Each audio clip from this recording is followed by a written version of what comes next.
Well, thank you for staying with me. There's a lot of feedback coming through, but before I read into that, let me bring in Joy back into this conversation. Joy, you know, there was an Infotrack poll that came out, and it says 61% of Kenyans feel the cost of living became extremely high when the government ended the tax relief measures on the 30th of December 2020. Was that a practical approach, considering that the government itself seems to be broke right now?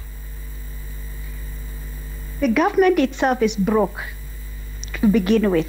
There are loans to be paid, there are budgets to be funded, and we don't have enough money. And the government needs to collect every coin. That's correct. But I have one problem with this approach.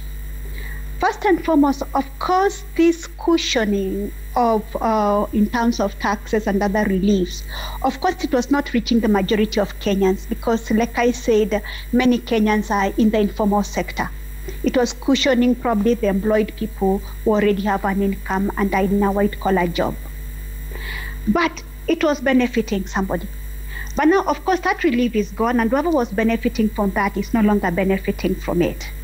Now, what else is the government doing? The government is just collecting taxes and collecting taxes and collecting taxes. Fine, they have a right to collect taxes, and it's our obligation to pay taxes. But this strategy is very short-sighted, and it's very short-term. In the long term, it can't win. You can't just keep on collecting taxes without doing something to improve the businesses of those who are paying the taxes, to improve the incomes of the taxpayers. As you collect taxes, it's also important to ensure that you are building the tax base and you're strengthening entrepreneurships. That is not what is happening. Closing them down, and it's like milking a cow. Do you want to milk it until it falls down? Then you know that it cannot produce any more milk. Perhaps that's something that we really need to think about as a government. So the reliefs, again, I don't know what informed them that it is time to reduce the reliefs, especially to businesses, to the small-scale enterprises and all that. I don't know what informed them that, because they had not even recovered yet. Yeah. Much as even I also agree that they need every coin and they've got obligations. But the strategy of just taxing and not growing the businesses and the tax base, it's not very encouraging, and it's actually disappointing to some extent. Okay. Waidaka, there's a question here from James Kaunda. He says, question 1, how do you get to diversify your income? That's question 1. And question 2, he says, when should you plan for change to ensure that you secure a steady food source? All right. Thank you for that question. I think, as I mentioned earlier, and this is something that we need to look at holistically, is to say, for many people who are employed, that employment is the one source of income. But you recognize that you have what we call non-financial assets, things like your time, things like your skill, things like the talents that you have. What can you do with those things in order to supplement your income? I'm really excited when I see young people now doing multiple jobs. So you have a job during the day, and at night maybe you're playing a guitar somewhere, and unfortunately, like now the nightclubs have closed down, so maybe you're not playing there. So I'm seeing musicians now moving away from playing gigs and now doing online lessons, so that you're using your skill set and your abilities to supplement your income. Another thing that you can begin to do is look for income earning assets, like a business. And what you're finding is that many people who have that amount of income can be able to open even a small shop, a small kiosk near their place that they can manage, and that's another source of income, maybe an M-Pesa outlet. These are so that you're not relying only on one source of income. Even in households where, let's say, for instance, there's one income earner, the other partner in that household can begin to think, what small businesses can they begin to do that will multiply the sources of income that are there? Obviously, if you have more and more capital, then real estate can even be one of those areas that you can get into. And here's one of the things that we always forget about real estate, because we think it's a multi-million shilling affair. If you have a piece of land and you can put together a decent structure. It doesn't have to cost millions of shillings to put together something that people can be able to rent and live in. Hopefully it's a decent structure that you're going to. You don't have to build multi-story apartments to get into that real estate space. Yeah. So the issue is that we look for what are the opportunities based on our skill sets to multiply our income. Also, Trevor, before we leave, are you building value as an employee? Because in times like this, it is the employees who are the most valuable to their organizations who tend to be kept on board. Those who are just kind of going with the flow for a long period of time are the ones when there's pressure that can be let go from the organization. Are you vital to your organization as well? All right. Governor, let me bring you back on this. And I'm still stuck on this issue of, let's call it a stimulus package, like what is happening in the US. What would happen if you wake up tomorrow and go to Kiambu and say you're aware that more than 300,000 people in your county need food and therefore you're putting aside 300 million shillings to send them money, like a stimulus package? Because you know them, you have their numbers. What would happen if you did that? Well, you can do that. You can exactly do that. And remember, actually, many counties, including my county, we did that during the first wave. Yeah.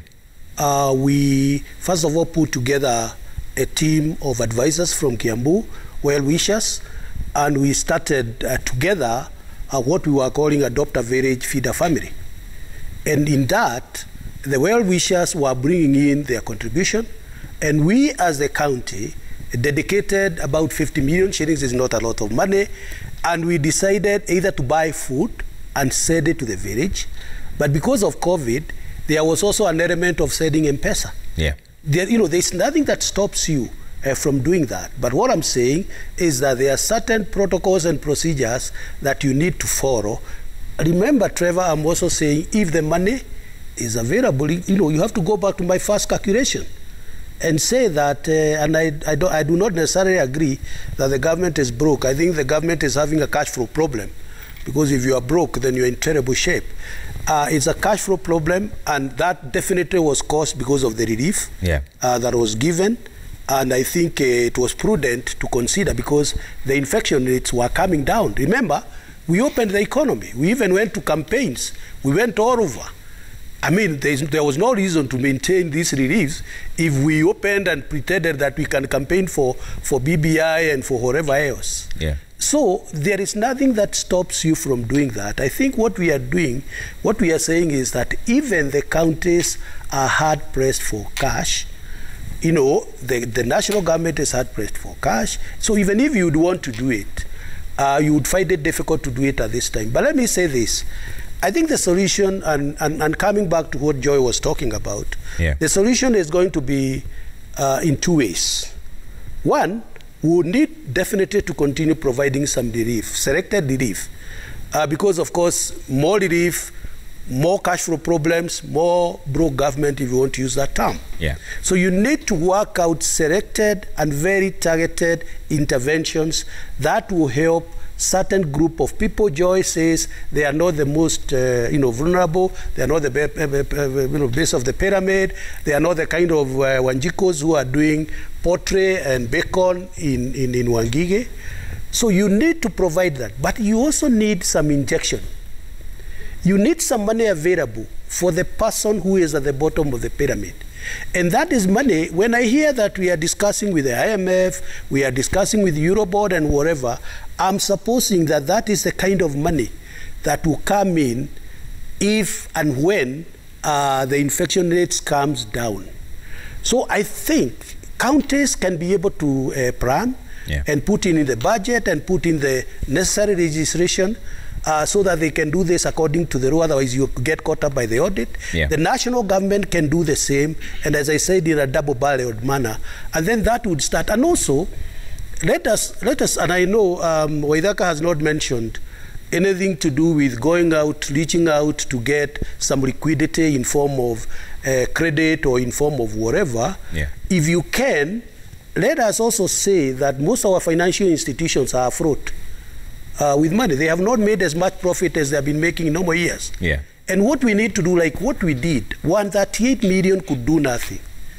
But even it can leverage 1.3 billion, we can leverage monies that are in commercial banks that will be available to our people at a much more affordable rate. So, we need to look at all these combination of measures. Okay. Let me bring up some video questions that are coming through to our newsroom and hear what you're saying. Let's bring up the first one. From economics angle, what measures would you advise the government to do away with on the measures that put to prevent COVID? COVID-19 is real and I don't refute it. So the government has to put measures. But my worry is they should not put measures that infringe economic activities. Joy, what would you advise the government to do away with?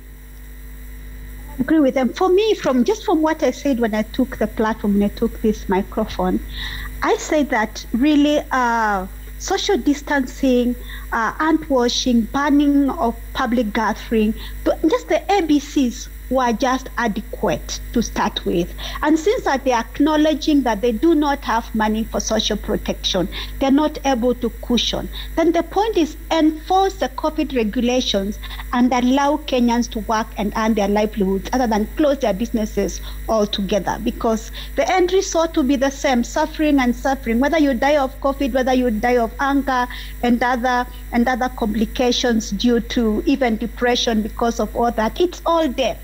So the point is the balance and just choosing measures that allow Kenyans to earn their livelihoods. Another, I have the mic, I'd like to comment on something that the governor said about, let me say that cash grants to people.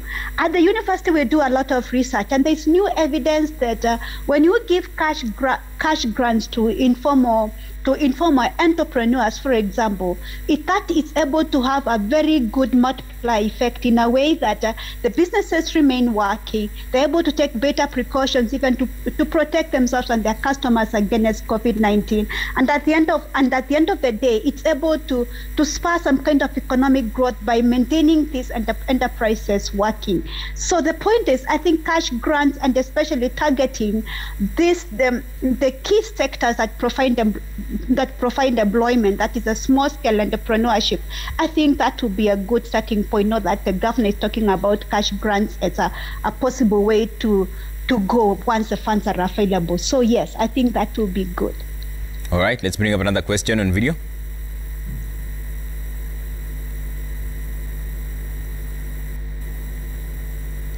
In a country which is not offering fallback solutions to the restrictions it has given, is quite difficult. You tell me to be in my house at 8, you tell me not to venture into the next county where I am used to doing business, and yet you want me to survive, to eat and to feed my family, and you are not offering solutions. Oh my, I'll be tempted to break the law.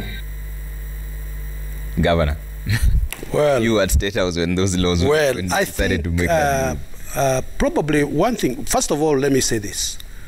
I don't think we are living in an island. We are not the only country that has gone through lockdown. We've seen that United Kingdom has just started opening. And what has helped is when they say lockdown, it is total lockdown. And as I said, it is painful, but you reduce that pain very quickly. So we have seen countries that have, that has decided not to go lockdown, and we have seen the implications.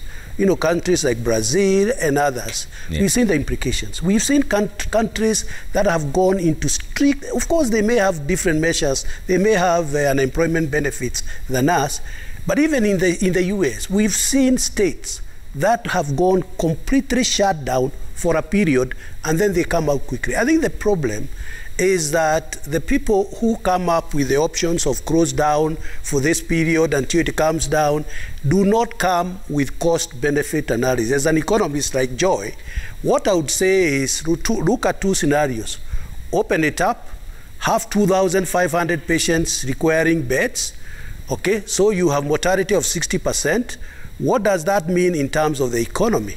Or close it down, close it entirely, let everybody abide, not like the gentleman who is speaking there. For 3 weeks, we are painful for 3 weeks, and thereafter, there is a multiplier effect of the economy coming back. I think that's the kind of dialogue that we really require as a country. But let me say, we are not an island. We've had countries that have refused to shut down. We have countries that children went to continue to go to school, and we've seen the implication of that. Okay. Let's bring up another question on video. My question is about rent and savings. Let's say you are earning like 50,000 or let's say even 30,000. How much or what percentage of the rent or what percentage of the salary should go for rent if you want to save? Waidaka, that is direct to you. Trevor, I've always said this when I've come on your show, and I continue to say it. Anytime you're coming towards your savings and investment agenda with percentages, it means that you don't have a goal. We always have to have a goal for what we are saving or investing towards. And your investment and saving must be based on that goal.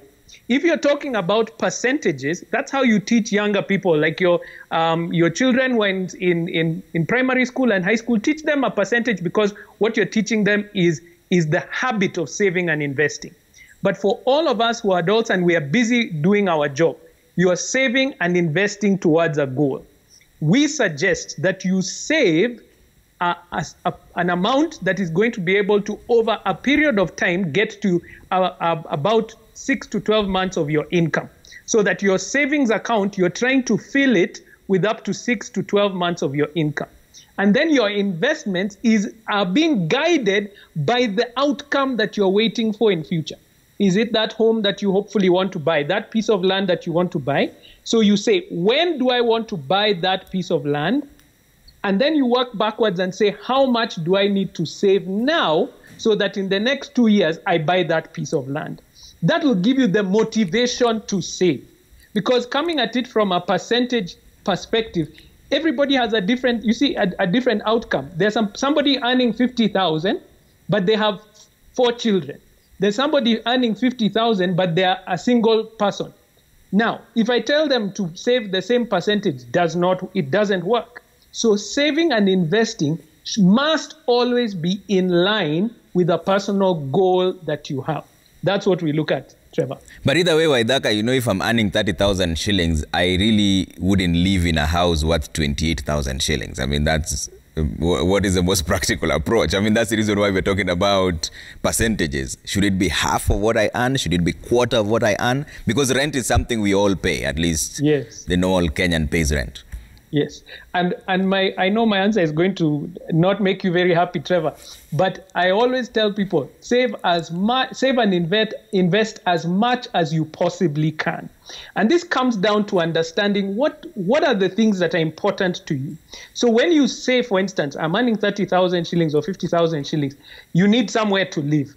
And so when you, as I said, if I'm talking to somebody who has 4 children, or I'm talking to somebody who's by themselves, and they're living in a 3-bedroom apartment with that same 50,000 shillings, obviously you can see there's a huge gap that they can be able to use for their investment strategy. But for somebody who has to fill those rooms with children and they're feeding them, the choices are very different. So we are saving and investing as much as we possibly can, and we can do so if we do a lifestyle audit, which is what I was talking about before. Tracking and actually writing down, where does my money go based on what my goals are. Because the moment now I say 10%, then somebody who is struggling even to save 5, they'll wonder, how do I do that? And somebody who could have easily saved, maybe they're earning 50,000 shillings and they're living with a parent, with their parents at home, they could easily save and invest 100%. So Trevor, we must move from that simplistic percentages to goal-oriented saving and investment. Set a goal, even if it's just to say, I love this Facebook group, Trevor, you've had their leaders on, the 52-week saving challenge. They set a goal, and so everyone always gets surprised. Within 1 year, this is how much I can be able to save. They only did so because they had a goal for that period of time. Okay. Let's bring up another question as we wind up on this discussion. are they doing to ensure that devolution is actually saving Kenyans from the adverse effects of COVID-19? The pandemic has affected everybody now that there is almost an impossibility to put food on the table. Yeah, thank you. All right. Governor, that is directly to you. How are you ensuring that devolution works for the people who the government is now closer to them? I think one of the things that after COVID, I don't know when, one of the things that people will come to appreciate, Kenyans will come to appreciate, is devolution and the impact of that on health provision. I mean, there are counties that have improved their health services so much that they will be having several Nairobi hospitals across the county. That is one thing that people will come and appreciate. And as I said, if you can be able to cater for people, provide oxygen in a local area, like you are in Gatundu or you are in Tigoni, people will come to appreciate that that could not have happened if that was done from the central government, from the national government. I think what we need is, and this is something that, Trevor, we need to balance. Because Kenyans will often, more often than not, judge at whether the governor is working or not by the road leading to your house, by whether when you get home water is flowing, by when you get to the hospital whether the drugs are there. I think that to me is what I would call necessary, the language that Joy would understand, necessary but not sufficient. What is going to be sufficient, and as you move devolution, even the counties that have made a lot of progress, is combination of that together with economic empowerment of the people. If you come in with programs where everybody can be able to sell their milk, where people can be able to keep poultry, where they can have, market for their coffee, where the small mama mboga person has a good environment in a market, that kind of enterprise building, economic empowerment, combined with the service provision is what is going to make a difference. Because at the end of the day, if you have money in your pocket, you can buy health, you can buy water, you can do your own borehole, you can even do roads. So it's a combination of both. A lot of times, and if you look at us in the counties, we don't have a good combination of that. So we want to do things that very quickly can be interpreted so that it can be re-erected by doing the road, because if you do economic empowerment, that may not be very visible. It may not have an So impact. it's a combination of, if you do a Murikamwizi, from a distance you can say, I did that Murikamwizi. If you have a food security project, it is very rare for you to walk across and say, these people look good because I provided some seed or whatever. It's a combination of the two. But politics play a role of whether one will be more important than the other. Okay, let's bring out another question. Ni njia gani tunaweza kuinvest kama youth wakati wa corona kama hii? Kwa sababu tunasikia pesa iko ya serikali ambayo inastahili tukope, lakini pesa inachukuliwa kiukabila. Investment opportunities, that's for Gatumia. Oh, the investment opportunities are there. And one of the things that we must do is really invest in ourselves in education around money and investments. Why? Because now is the time that you can begin to see, even with 100 shillings, even with 1,000 shillings, that investment strategy can begin. When you're aware of opportunities such as investment plans that are offered by unit trusts that are available, when you can look even within banking, the banking world itself, that the different accounts offer you a different return depending on how long you are investing, and then really considering what is the right investment for you. So for instance, people always ask, the central bank has offered this investment Emakiba, where you can get into the bonds market. And they're saying you can invest as little as 3,000. So for a young person, it sounds interesting. 3,000, you get maybe 10 to 12% return in a year. But I always ask, with 3,000 shillings, if you took that and went and did some small kind of business, maybe you purchased some clothes and tried to sell them within your estate or within your workplace, you get maybe 50 to 100% return with that same 3,000. So as a young person, you're looking at high growth, high return investments, not just that slow, long-term return investment. So it is for us to find that education, and education is now available. If we go online and go to instead of watching all these comedies on YouTube, why don't you watch a short video that will tell you, oh, this is how a unit trust works and this is where you can begin. You'll be surprised, Trevor, because people don't even ask these questions. If you were to call many of these investment firms, these investment banks, the advice is free because they make their money from the commission. Call and ask, how can I start investing with 500 shillings a month? You will be surprised. All these unit trusts, all these investment firms, they can help you with that strategy that can be a long-term investment for young people. All right. Invest in knowledge. Okay. Let's bring up another question right now. Suppose the government gives every citizen 1 million Kenya shillings. Kenya, we have 50 million people. That means 50 million Kenya shillings. Do you think that could have an impact on the way of people who are responding to this pandemic? Does it have any economical implication? Governor. Yes and no. Though that math doesn't really work. If you're a million... No. Yes and no. Yeah. I think the question is great. Yes and no. Because some of it will go to consumption. So you buy your unga and whatever tomorrow, and the third day you're hungry. Yeah. And you know, so no. But yes, because as Joy and you know, Waithaka is saying, evidence has shown that if you give somebody at the bottom of the pyramid, you know, and you know, I keep on giving this example and people think that is a joke. Yeah. If you go to many construction sites in Kiambu, you find very few people from Kiambu, so around Wangigi. Why? Because that guy will be paid 500 shillings per day. Yeah. But he knows that if he goes to a Wangigi market, he can sell lost maize and make 1,200 shillings. If you can inject 1,000 shillings to that guy, that is an injection of 110%. So the answer is yes and no. Okay. Because some people are looking to consume, other people are looking to amplify their business. Okay. So it has to be segmented, it has to be targeted to the need of individual people. Okay. Jay, I'd like to hear your views on this because, first of all, that math doesn't even work. If you're 50 million people, if you're given a million, that's 50 trillion.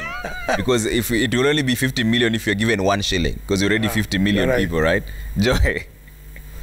Okay, yes. I think the person who said it from a point of wanting to, of a good intention. Yeah. But the point is, we don't have absorption capacity for 50 million. Or rather for 1 million per person. That would only destabilize the economy. It would only push because there will be too much demand, people wanting to spend too much money within too short time. We don't have the economy will not adjust fast enough to supply enough goods and services so that there is economic expansion due to the extra demand.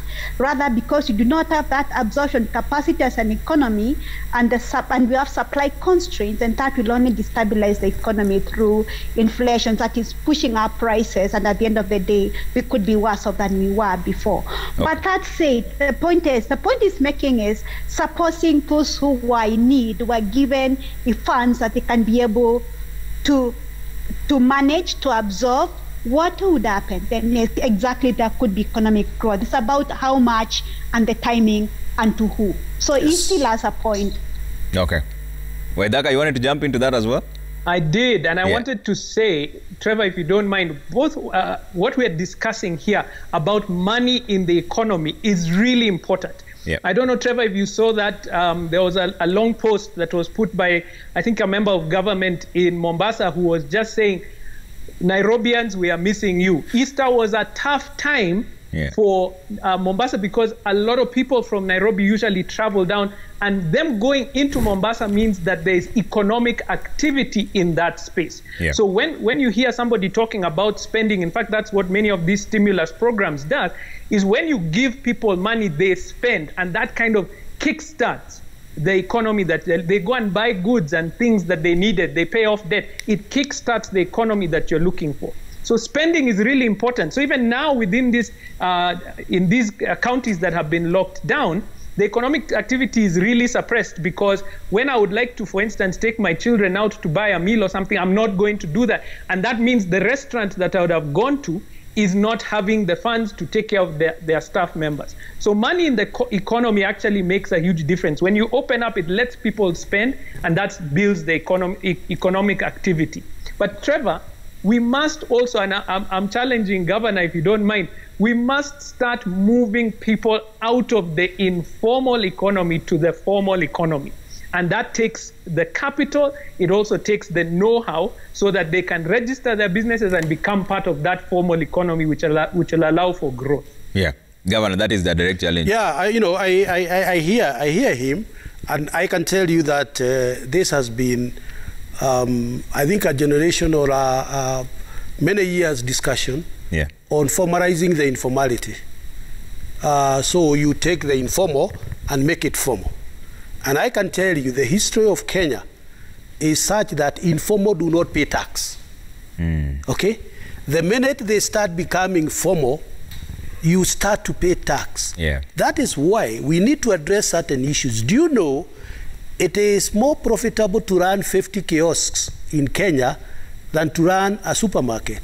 Because the minute you are in supermarket, everybody is there. KLA is there, everybody is there. But if you are doing 50 kiosks, nobody will be able to. So there has been a lot of discussion, I think, in all textbooks and so on formalizing the informality. But that in itself has disadvantages. There is a space for the informal, and also we have seen graduation of informal to formal in a much more graduated and well-protected manner. So it's a discussion that we can't finish in a day. Okay. Joy, let's start off with the closing remarks from you, because we really ran out of time here. Joy, I'll start with you. Where do we go from here? The closing remarks for me is that just to touch on what the final Gashuri had said, the point is advising Kenyans to downsize and to be realistic about their reduced incomes and downsize their living standards. It can only work at a micro. It's good advice to individuals. But if the country goes that way, for example, then it means that we are depressing demand, we are depressing consumption, we are depressing investments, and at the end of the day, we will lose as a country in terms of the GDP growth. So the point is, we still have a role, the government still has a role to come up with serious policies that spur economic growth and also increase consumption. The people who are doing Skiza, some kind of innovations, we should not say that stop listening to Skiza and all that. The point is, we should be working out economic recoveries or economic systems and policies that spur all these kind of innovations and that stimulate Kenyans to consume and spend more money in the economy by encouraging them or having policies that help that strengthen their incomes and their spending capacities. So really, at the end of the day, I began with challenging the government, and I end with challenging the government that yes, we are in the wrong direction in terms of strengthening the economic capacity and potential of the country and the GDP, and we need to rethink the strategies that we have in place. All right. Waithaka? As Joy challenges the government, I want to challenge you Kenyans. We must take control of our own lives and our own finances as much as we possibly can. If you have extra at this time, it is time to share and to give with our brothers and sisters who don't have.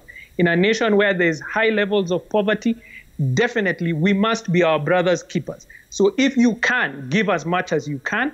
Manage your expenses. If you can buy Kenyan, buy Kenyan. If you can spend somewhere, don't go to that multinational. I think go to the local, as you said, to that kiosk that's next door and buy from there as well. It's going to make a huge difference for different families. But we must take personal responsibility. As we do with our health, we also take personal responsibility with our finances. And it doesn't mean that we don't spend on the things that we like. What we want to do is controlled spending on the things that matter to us. All right. Thank you so much. Governor? Well, thank you very much. I think for me, we have to recover. We have to recover as a country. We have to recover as counties. Yeah. And we have to recover our people. Therefore, we have to recover with our people. We cannot recover for our people. And I think because of the kind of circumstances that we are finding ourselves into, I'm hoping that in next year's budget, one of the things that we should be considering is rescheduling of some of the debts that because a lot of our money now is being taken for debt servicing. Yeah. I think we should have a very sober discussion on how much of the external debt we will continue to pay. Part of that is, of course, causing constraints in the release of money and therefore services to our people. I think the other thing that we have to do is probably to slow down on capital projects, and our people, even at the counties, must understand that probably it is better to pass through a slightly bad road if only you can get seed and fertilizer and some income to start your business. So we have to have some trade-offs, because you cannot have your cake and eat it. I think it's time to do certain sacrifices. We have to do sacrifices as a nation. We have to do sacrifices as the counties. And also, I think the ball is more in the counties, starting to recognize the fact that economic empowerment and bringing up of our people is going to be a big task as we move ahead. All right. Thank you so much for speaking to us this evening. Waithaka Gatumia, CEO, Centonomy, Joy Kiru, Economist, University of Nairobi, and His Excellency James Nyoro, Governor for Kiambu County. And thank you all for the feedback that you sent through. And special thanks to the entire team that is burning the midnight oil. My name is Trevor Ombija. Always a pleasure having you with us. Good night for now.